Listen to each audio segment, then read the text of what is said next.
We're living in a time of capital consumption as our lives are full of mass production, distribution, and marketing. It's seemingly easier and easier to become entangled in simply consuming for the sake of consuming. One of the most well-known examples is Black Friday in North America. This day after Thanksgiving comes as one of the busiest shopping days of the year. In short, we are now the greatest consumers in the history of life on Earth, yet we seem to be less happy and more anxious. While consuming products, we also consume the ideologies, social norms, and values embedded in the products.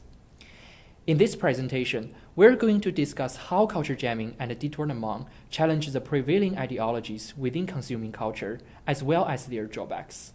The disturbance characteristics of culture jamming began at the beginning of 20th century, which manifests itself with the birth of Dadaism in Europe between 1915 and 1925.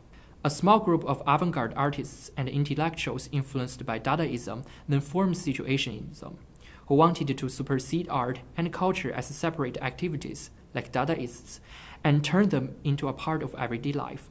In 1958, Situationist International Journal adapted the word détournement, a technique developed in the 1950s. For Situationists, détournement involved rerouting spectacular images, environments, and events to reverse or subvert their meanings, thus reclaiming them. In the 1980s, détournement became the primary technique of situationists and culture jammers. In 2005, members of the group Adbusters Media Foundation held an American flag made up of logos of large American companies to oppose their influence and control over the United States. Adbusters marks the culture jamming to become a form of political activism. Culture jamming is an activist movement developed by anti-consumers. It speaks the language of cultural resistance and revolution and makes every effort to subvert traditional advertising tropes selling. They aim to take away the marketing rhetoric of the advertisements from the multicultural corporations and reveal the facts under the brands through a series of practices. Most commonly and visibly, posing the pranks with the advertising industries. These pranks including media hoaxes, billboard liberation, and trademark infringement. The facts that they revealed are mostly the social problems that the companies involved in, such as the sweatshops inequity, racial, and gender inequality. If the culture jamming happens in advertising industries, the pranking therefore functions to raise public awareness of the social problems and also as a chance to consumers to talk directly to the business owners about their concerns. As a strategy of resistance, culture jamming usually takes several forms. To begin with, one of the most common tactics is sabotagement.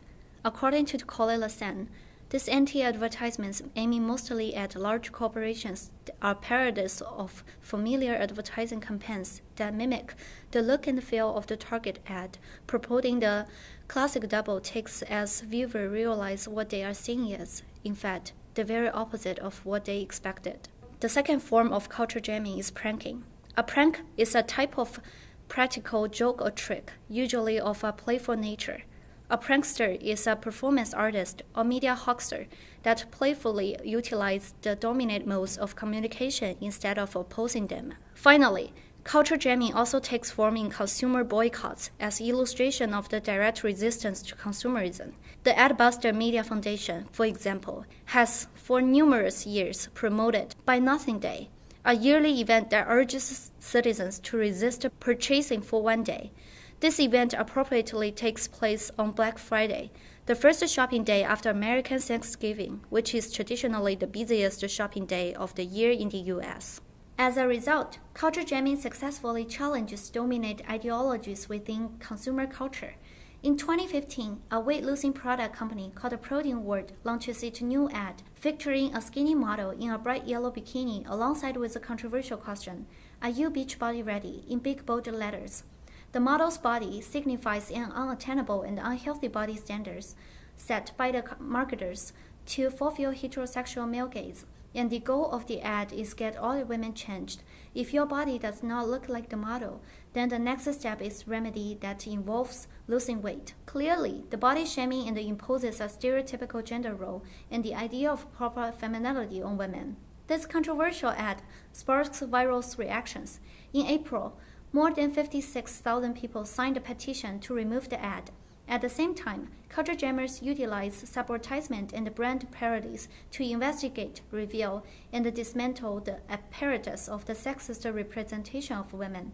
Individual artists and netizens respond to the initial ad by providing alternative images of what each body should be.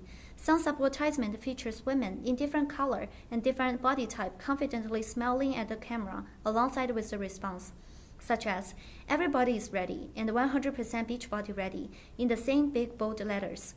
This ad fosters a healthy beauty standard and a kind of body positivity.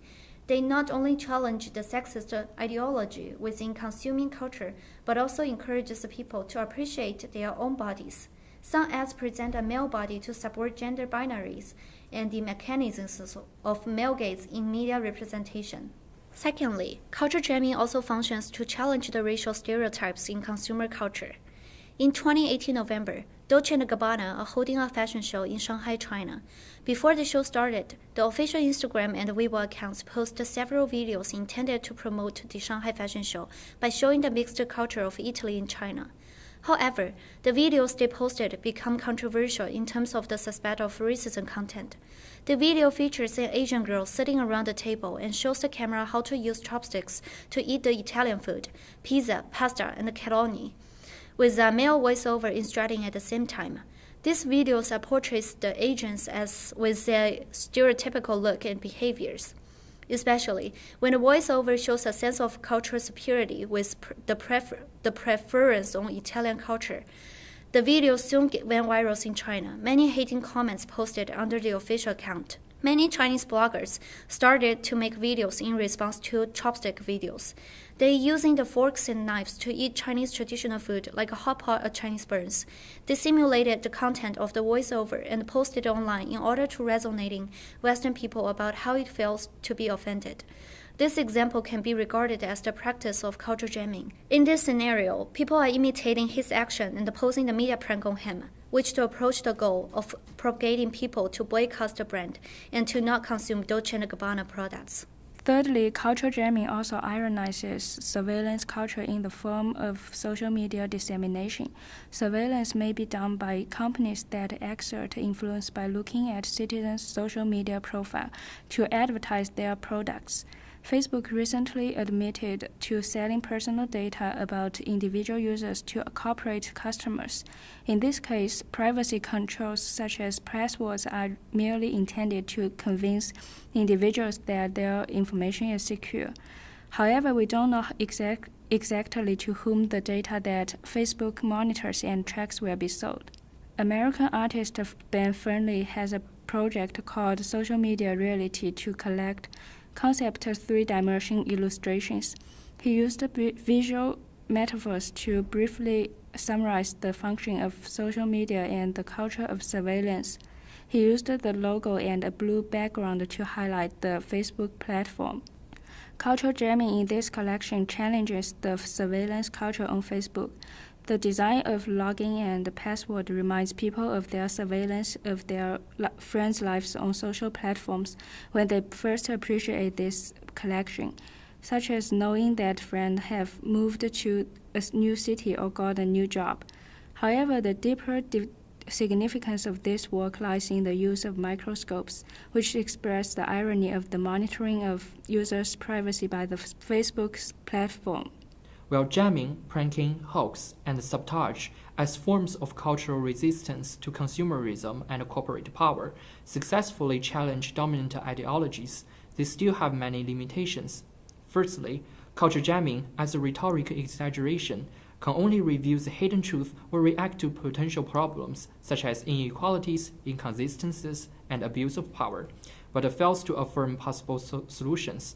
Consequently, its rhetoric values can seldom transfer into long-lasting political influence.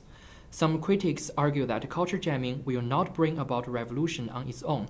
Instead, it must be combined with other traditional forms of political activism. Secondly, as Christian suggests, parody as a revelatory device has been embraced by marketers as well.